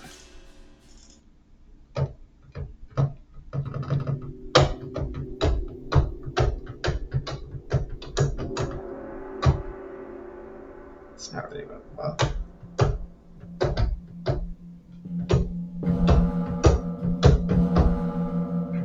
That has a little bit of a rattle. Maybe if we EQ it.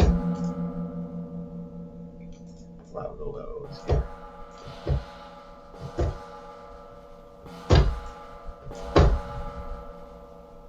Yeah, interesting.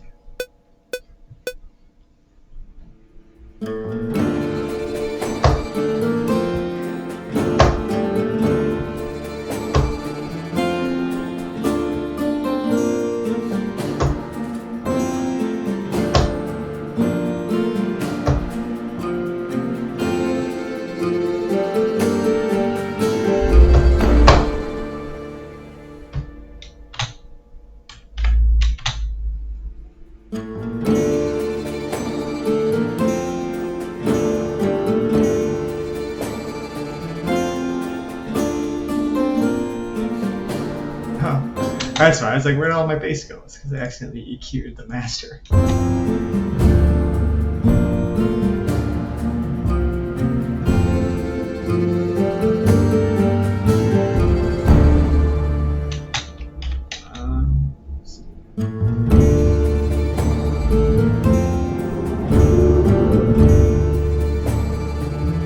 Maybe a little more between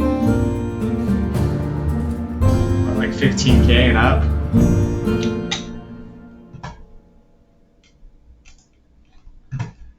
Let's see.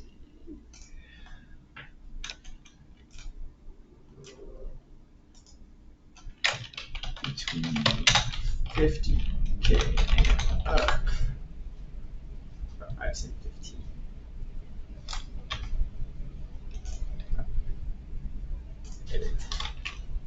Between 15,000 and up.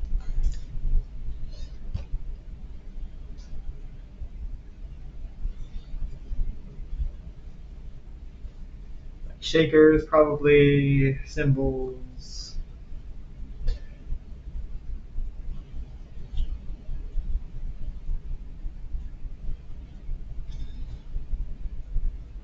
Yeah, finger cymbals. Small frame drum.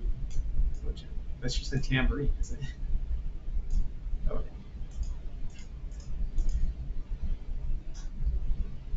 Yeah, shakers, tambourines, etc.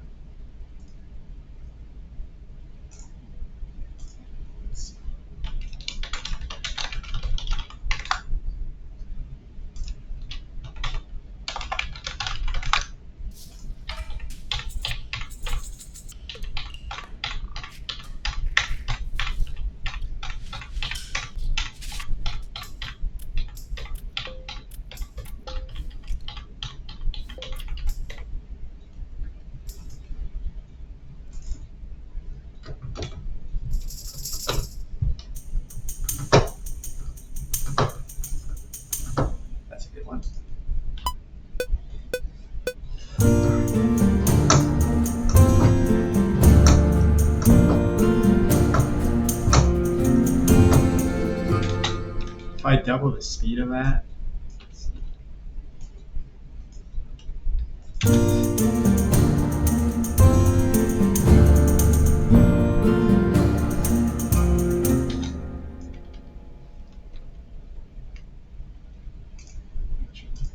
quantize it first.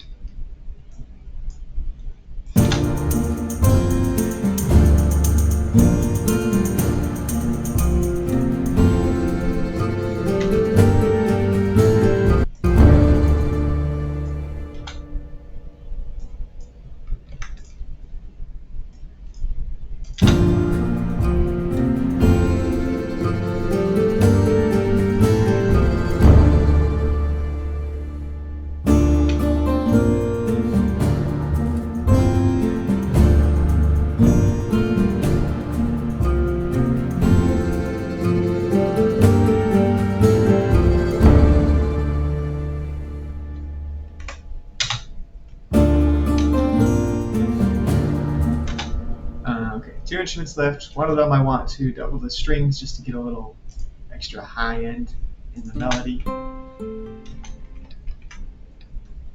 Take this, go into here, and focus. Try to find a world instrument, world string plucked.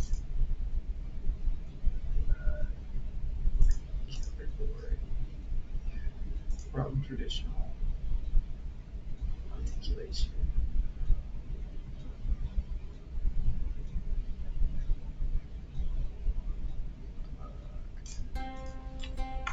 Actually, a pick might even give us a little more of that high end.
Honestly, I think that's good because if I add any more, I'd just be adding it for the sake of adding it. But I think we got 28 instruments.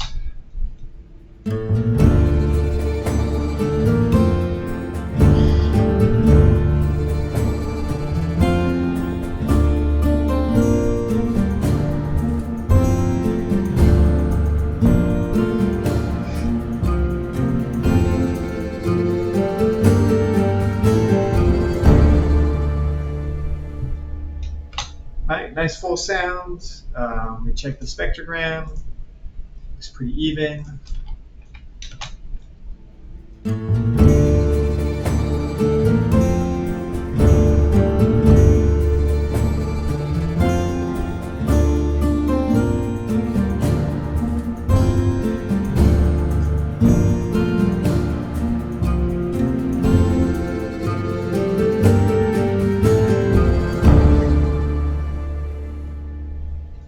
There you go. So that was my process.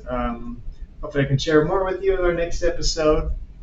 I'm going to try to shoot for recording them around 11:30 Eastern time.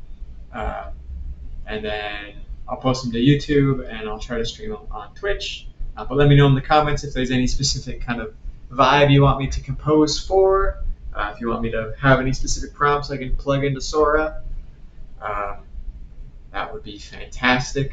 And then if you have any questions, I try to answer them as fast as possible. Thank you so much for watching and have a great day. Oh wait, I'm going to play through it one more time.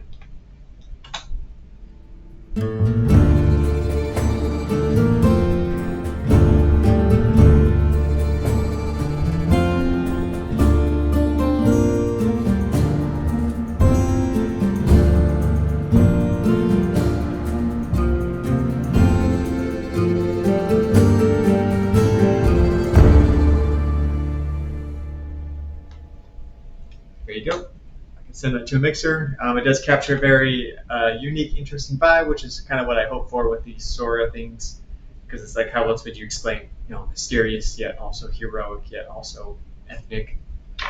But I think this works perfectly.